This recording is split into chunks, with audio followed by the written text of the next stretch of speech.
Well, hey there, life groups. I am sure that these conversations in this month's edition of our Hope Live series that is devoted to the journey of becoming good relatives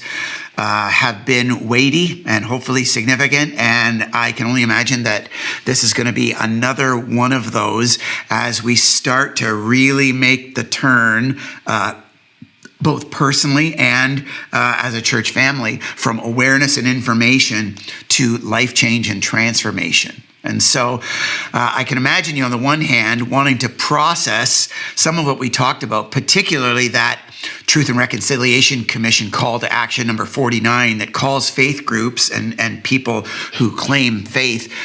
to repudiate these concepts that allowed European settlers to colonize and kind of dominate indigenous peoples like terra nullius and the doctrine of discovery. You probably need some time as a life group to process that and just talk about what your understanding is of those ideas, what those ideas mean. If I could encourage anything, I would say, among other things, to read into it further, especially Sarah Augustine's book called The Land is Not Empty, Following Jesus and Dismantling the Doctrine of Discovery. She's going to say way more than I could say in the first few minutes of a 25-minute talk. But, do some work to really orient yourselves to not just the underpinnings of the history of this, but how ideas like the doctrine of discovery continue to kind of pervade our thinking and our cultural attitudes today, where, whether we want to admit it or not, from a faith perspective, we may still believe that certain people have more value than other people.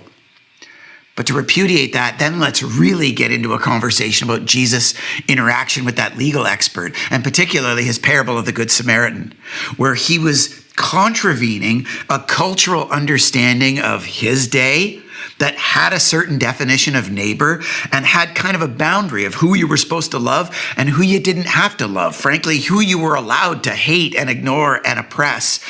And in his response to that, remember, Jesus did those two things. He actually redefined neighbor to include everyone, and he redefined love to include a much more active, much more ongoing, up close and personal relational response. And that's who we're trying to become in this journey of becoming good relatives. We're trying to become the kind of people who redefine neighbor and redefine love to get up close and personal with our indigenous relatives,